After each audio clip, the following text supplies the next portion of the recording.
got Errol Spence fans, Terence Crawford fans still going back and forth about who gonna win this fight. Which, I mean, we just spent 5 years talking about who gonna win. You know, I don't think any of the Errol sexuals, and there's a difference between Errol sexuals and Errol Spence fans. A lot of fans that was Errol Spence converted over to Terence Crawford fans because, you know, well, let's get to the basics. An Errol sexual is, no matter what Errol say or do, he can't be no right, he can't be wrong. He always right. The bare definition of it, just like LeBron sexuals, no matter what he do, he can't be wrong. And at the end of the day, I don't rock like that. Terence Crawford say something funny or do something funny, or I critique his shit, I'm objective. Same thing with Errol Spence. People, you know, focus on the negative shit and the jokes that I say about Errol Spence. Then they about to get hit. He made it though. But they don't know, so they don't focus on, like, when I said after the Ugas fight, I said, well, I think that fight is a lot more competitive than I thought it was, because Errol Spence's power showed back up when he hired Declan Welch. So I said, I think this fight is closer, because he was fading in a few fights before that. He hired Declan Welch, and his snap came back into his punches. So, you know, I brought that up, and I said I think it's a lot more closer, you know, than I thought at the time. But then again, his new performance, his latest performance versus Ugas, his power showed back up. You know?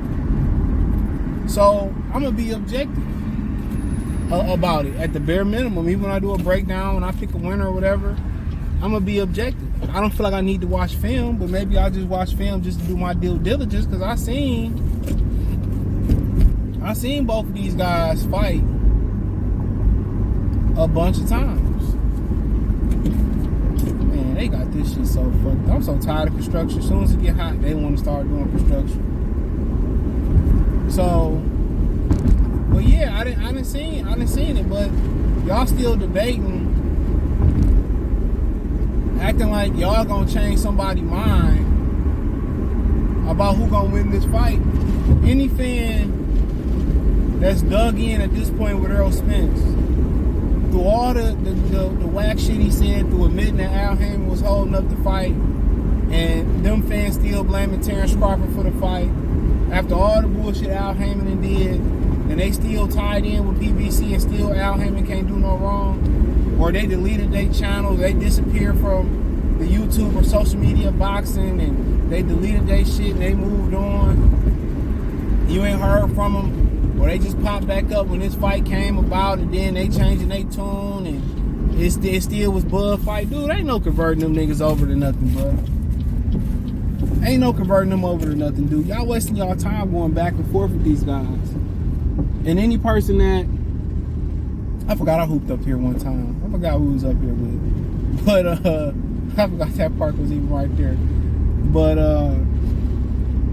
same thing for anything, you know, guys with Terence Crawford who feel like he can't do no wrong, or it's improbable that he loses his fight. He can lose his fight. It's definitely probable. You know? But you got fans that was going around here, and dudes who had platforms and media members calling him top-ranked Toby. Right? But when Devin Haney went over the top rank, they was quiet. You know what I'm saying? When Errol Spence and Al Haymon was dragging the black man through the mud,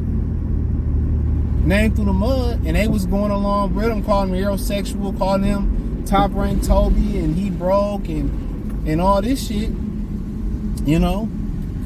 So I don't even rock like that, bro. Now, if you do some true coon shit, it is what it is. You did some raccoon shit. You gotta live with it.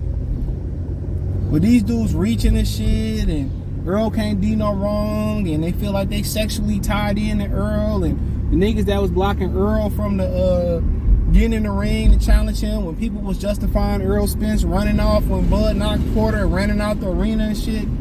Them dudes, man, they gets no play from me, even if Errol Spence win. Even if Errol Spence win, they get no play from me. Them saying, well, Bud ain't did nothing, and he should fight Canelo. He don't have to fight Bud. None of that.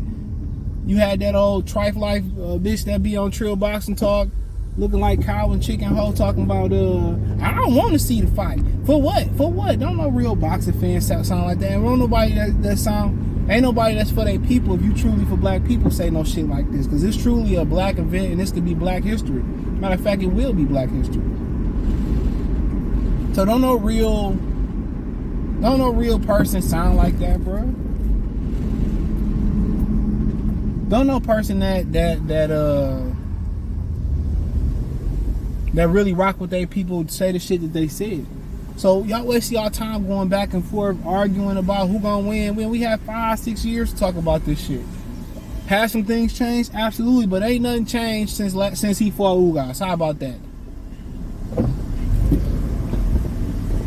Ain't shit changed since he fought Ordenis Ugas.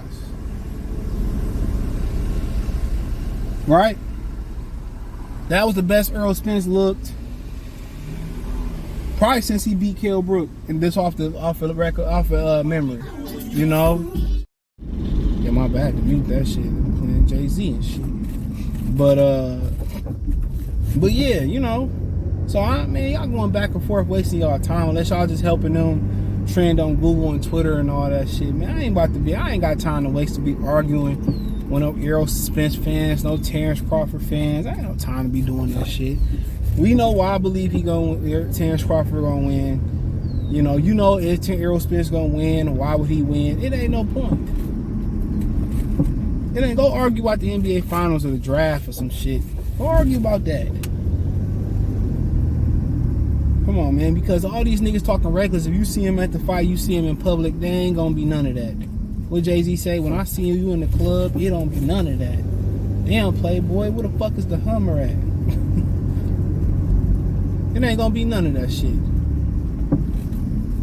I didn't have Errol Spence fans come up to me. I done had fans, people come up to me that's, oh man, I really don't like how you conduct it. It ain't never that rah-rah shit.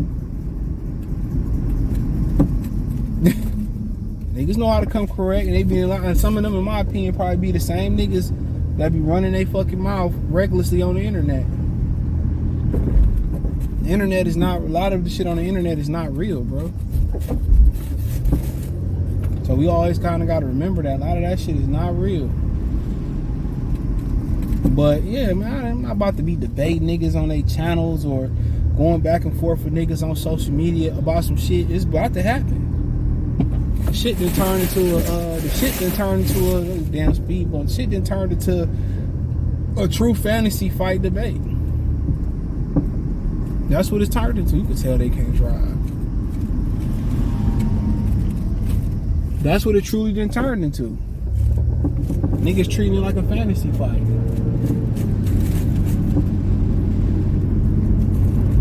Yeah, I think, man, Errol gonna do this and Errol gonna do that, but then for months, it wasn't none of that shit, bro. Y'all was quiet, bro. Y'all lost confidence.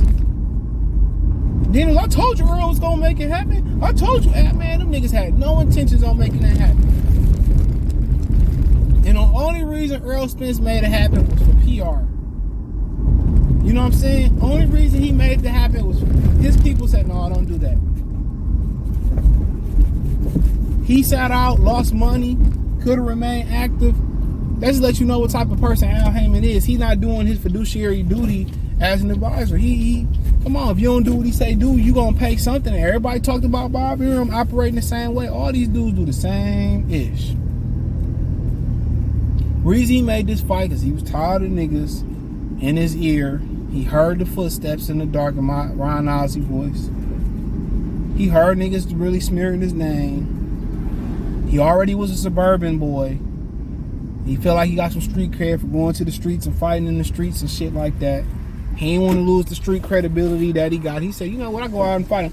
But had he just fought him in a timely manner, bruh, had he just fought dog in a timely manner, even if he would have lost, it wouldn't have been shit. Them waiting this long, and he lose, or if he win, he won't.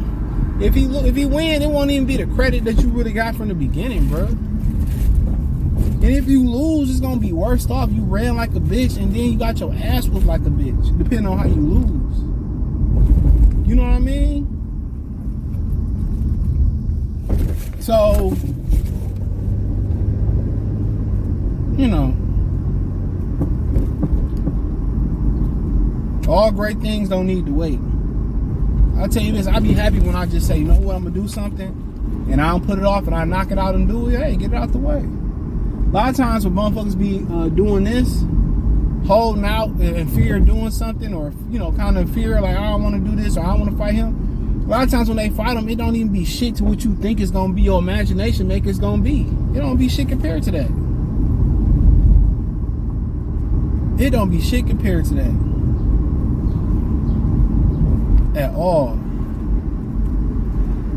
You be thinking, oh, this shit going to be hard as fuck. It don't even be that hard.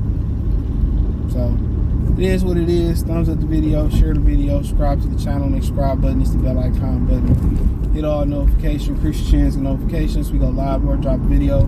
Financially, you want to support the channel, Cash App, $CJ Good 313, Venmo, CJ Good 313, PayPal link in the description, the link tree, find me on Twitter, Instagram, Spotify, Anchor, Cash App, Venmo, PayPal, Apple Podcasts, Google Podcasts, the whole nine. Peace.